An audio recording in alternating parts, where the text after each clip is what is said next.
নমস্কার। আজকের দিনটা ছিল পৌষ সংক্রান্তির আগের দিন, অর্থাৎ মকর সংক্রান্তির আগের দিন। পৌষ সংক্রান্তি বলতেই সবার আগে আমাদের যেটা মনে পড়ে সেটা হলো পিঠেপুলি। পিঠেপুলি আর পৌষ পার্বণ, এই দুটো শব্দ যেন পরস্পরের সঙ্গে জড়িত।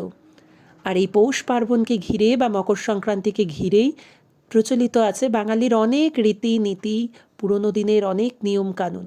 সেই রকমই একটা নিয়ম হলো এই পৌষ সংক্রান্তির আগের দিন দরজায় দরজায় পিঠে আঁকা এবং তুলসী মন্দিরে বিশেষ কিছু জিনিস আঁকা, যেগুলো আমাদের দৈনন্দিন কাজে, আমাদের নিত্য প্রয়োজনে, নিত্য ব্যবহারে লাগে যে সমস্ত জিনিসপত্র, তার প্রত্যেকটি জিনিস তুলসী মন্দিরের পাশে এঁকে এটিকে সিঁদুর এবং ফুল, দূর্বা, ধান সহযোগে পুজো করার বিশেষ রীতি রয়েছে আমাদের এই বাংলায়। আজ সেই রীতি কিছু আমি তুলে ধরলাম মুহূর্ত আমার এই ভিডিওর মাধ্যমে। প্রত্যেকটি দরজায় দরজায় পিঠে আঁকার পরে তারপর আমি চলে এসেছিলাম এখানে তুলসী মন্দিরে। তুলসী মন্দিরে এসে সবার প্রথমেই একটি মাটির বাড়ি, একটি ধানের গোলা, হাঁড়ি, কলসি, বালতি, উনুন থেকে শুরু করে সংসারে ব্যবহৃত যাবতীয় জিনিসপত্র এখানে আঁকা হয়। এখানে আমি প্রত্যেকটি জিনিস চালের গুঁড়ো দিয়ে, আলপনা দিয়ে এঁকে নিচ্ছিলাম। এরপর মা এর মধ্যে একে একে সিঁদুরের ফোঁটা দিয়ে ফুল, ধান, দুর্ব দিয়ে পুজো করবে। তারপর শুরু হবে আমাদের পিঠেপুলি উৎসব।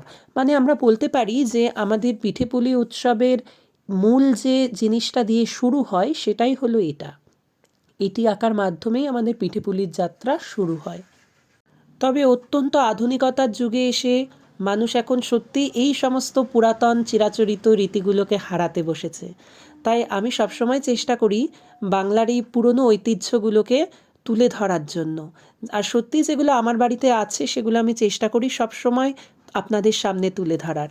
তাই এই বিশেষ রীতিটিও আমি চেষ্টা করলাম আপনাদের সামনে উপস্থাপন করার। আপনাদের কার কার বাড়িতে ঠিক এই রকম রীতি আছে আপনারা একটু জানাবেন কমেন্টে। আর সত্যি বলতে এই ঠান্ডার মধ্যে বসে এগুলো আঁকার মজাটাও কিন্তু একটা আলাদা, বেশ অন্যরকম। যতই ঠান্ডা লাগুক না কেন, মনে হয় যে না, প্রত্যেক বছর এই জিনিসটা তো করতেই হবে। তাই এটার অপেক্ষা আমরা করে থাকি বছরে, প্রত্যেক বছর এটার অপেক্ষা করে থাকি। ঠিক সেই রকমই আপনারা দেখতে পাচ্ছেন মা এখন এখানে সেগুলোর মধ্যে ফুল, ধান, দর্ব, সিঁদুরের ফোঁটা দিয়ে পুজো করছে।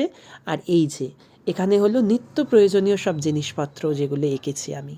দেখা হবে পরের ভিডিওতে। ভালো থাকবেন সকলে।